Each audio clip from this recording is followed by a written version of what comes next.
আগামী ডিসেম্বরের মধ্যেও জাতীয় নির্বাচন অনুষ্ঠিত হবে। গত দেড় দশকে ভোটার তালিকায় প্রায় 3.5 কোটি ভোটার সংযুক্ত হয়েছেন, নতুন ভোটার সংযুক্ত হয়েছেন। এই নতুন ভোটাররা আজ পর্যন্ত একটি জাতীয় নির্বাচনেও ভোট দিয়ে তাদের নিজের পছন্দের প্রার্থীকে জনপ্রতিনিধি নির্বাচিত করার সুযোগ পায়নি। পতিত পরাজিত পলাতক স্বৈরাচারের কাছে মানুষের অধিকার প্রতিষ্ঠা কিংবা নির্বাচন কোনো গুরুত্বপূর্ণ কিছু ছিল না।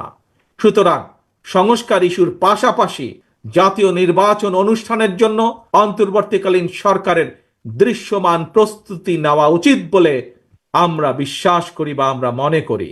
অতীতে বিভিন্ন সময় এই বাংলাদেশে তত্ত্বাবধায়ক সরকার নিরপেক্ষ নির্বাচন অনুষ্ঠিত করেছে এবং প্রত্যেকটি ক্ষেত্রে আমরা দেখেছি তত্ত্বাবধায়ক সরকার 3 মাসের মধ্যেই সফলভাবে জাতীয় নির্বাচন অনুষ্ঠান সম্পন্ন করেছে।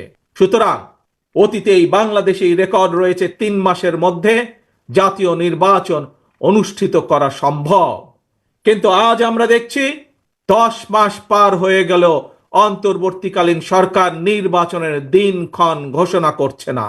আমরা ফ্যাসিবাদ মুক্ত বাংলাদেশে জনগণের সরাসরি ভোটে জনগণের কাছে জবাবদিহিমূলক, জনগণের কাছে দায়বদ্ধ একটি সরকার দ্রুত দেখতে চায়।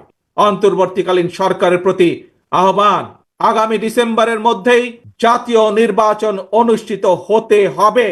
আবারও আমরা বলতে চাই, আগামী ডিসেম্বরের মধ্যেও জাতীয় নির্বাচন অনুষ্ঠিত হবে। আগামী ডিসেম্বরের মধ্যে আপনারা জাতীয় নির্বাচন অনুষ্ঠান যাতে অনুষ্ঠিত হয় তার প্রস্তুতি নিতে শুরু করুন।